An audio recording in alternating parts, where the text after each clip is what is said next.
that are looking at digital scoping, and as I said, it's really about you saying, this is what I'm not clear about in my project, it's really early days, and this is what I'm going to explore. So if you're really good in programming but you really don't understand or don't have strong art skills, you might actually say, I'm going to take $3,000 of this and I'm going to go and speak to a couple of artists and start getting up some character arts. I'm getting a look and a feel for what this project is like.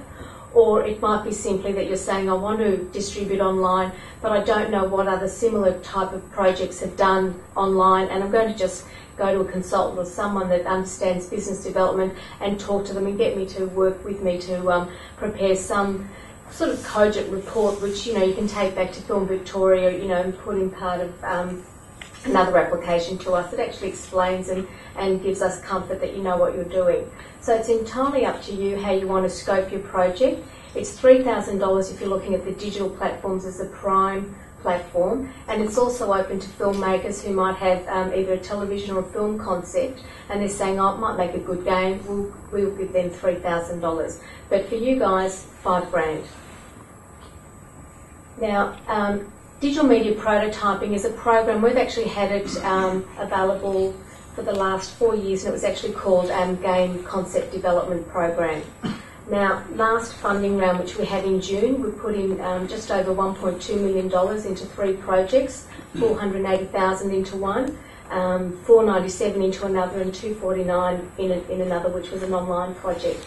So there's potentially a lot of money available through this program for you to actually get a demo that you can take to a publisher and then attract further investment to complete the title. We are having more funding rounds this year, and so we have modified our funds available. Now for Next Generation, you can get a maximum of $250,000, and all other platforms, which would be your online, your mobile, your DS, your live arcade, PC, PlayStation Portable, $150,000. It's a very competitive program. We look for originality. We look at marketable projects, and we also look at high quality and innovation. And I think one of the things that, just to draw on what Jonathan Blow was talking about, is in terms of innovation, it is really difficult. And if you have a look at our programs online, you'll actually see that they do contemplate that a lot of projects and ideas that you're going to come up with are going to be derivative of everything else that's already out there.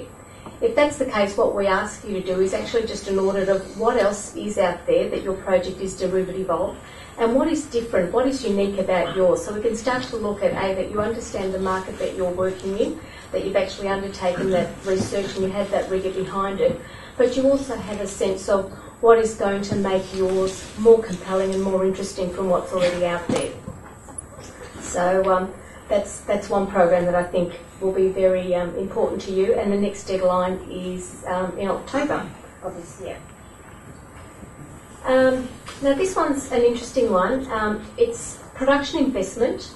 It's available to you if you've already got a third-party investor on board, or if you've got publisher or market attachment to your project. And if that's the case, you can come to us and seek $150,000 maximum investment. And it's pretty straightforward, but you really do, to get to this stage, I think, have to have your demo, and you do need to have your publishers on board. So it's probably a little further down the track, would be my guess.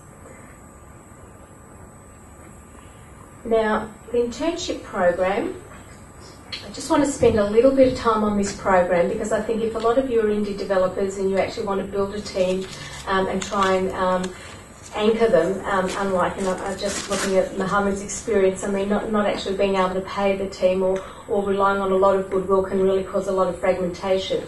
Now, what we have here is an internship program. It does target recent graduates. It's really about on-the-job training. It enables people to build their creative and their technical skills, maybe undertake some specialisation, build some expertise. We fund interns for 28 weeks, and they receive a pro rata salary of $34,000, and the host company gets a $4,000 grant, which they can spend either on buying, you know, hardware as in a workstation, software licenses, and also possibly allocating someone in the team to mentor that intern. Now, while we do it, I mentioned to you earlier that one of the things we want to do is build a sustainable industry and sustainable businesses with a really capable workforce. So our experience has been that experiential learning works. People do learn on the job and they learn by watching and doing. It bridges the gap between a graduate entering the workforce and then, you know, it offers an opportunity to improve the skills, to be trained in a company's particular work pipelines, their methodologies, any proprietary software that they have, and then hopefully within that 28 weeks demonstrate to the company that they actually are a valuable team member.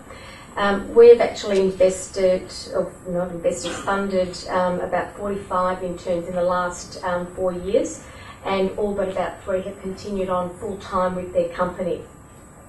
So it's actually for us a really good outcome for government. We're increasing skills and training, and clearly the program works, and it works for both the host company and for the intern. To be eligible, we do expect, because the nature of the industry, it's either programming or art, that you do have a post-secondary qualification, a strong portfolio, or if you're an experienced practitioner and looking to move into another area within the industry, again, we look at your experience and we look at your portfolio.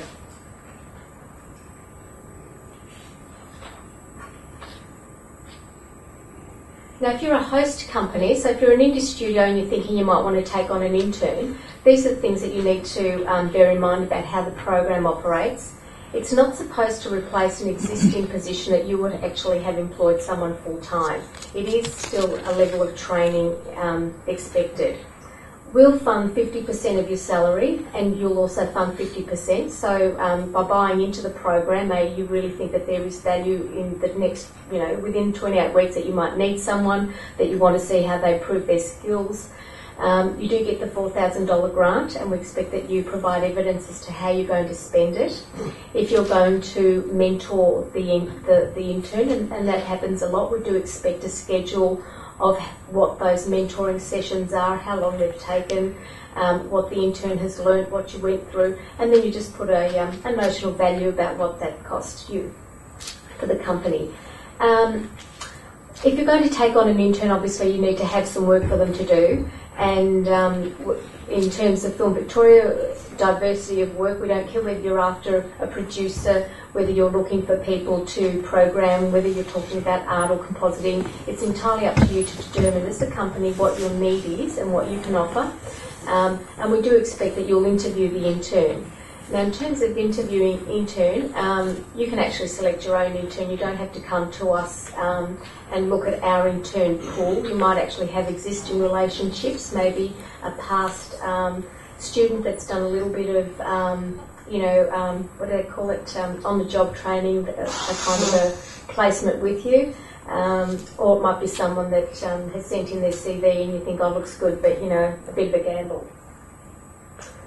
Now, one of the other programs which I think is really useful is this whole notion of providing you with some business support while you're establishing your studio and establishing your product. And what it is it's business support for producers, and it supports your overhead for businesses. So if you're committed to a career in the screen industry, it provides that opportunity. It covers, you know, your business overheads, like your producer fees to yourself, some skills development in terms of your business, covers a bit of rent, a bit of travel if you've got to go internationally and see some of the publishers, or if you're planning on attending one of the markets, and also covers off some of your legal fees. So, you know, it's entirely up to you how you apply it, but it is there as a way of supporting you whilst you are trying to get your self established. We do expect, if you do apply for this, that you are serious about being in the career in the industry, and that we do expect that you will demonstrate this by showing us how you're going to build the business. So there is some element of business development required here, and you can use some of that $35,000 either to, you know, attend an appropriate course, or maybe have a business mentor that you work with, or maybe just get some finance and management coaching. It might be working with your accountant to look at how you're going to structure your business, but that is an integral element of this program. So what is it? It's a loan of $35,000. You have to have at least one digital media project that's had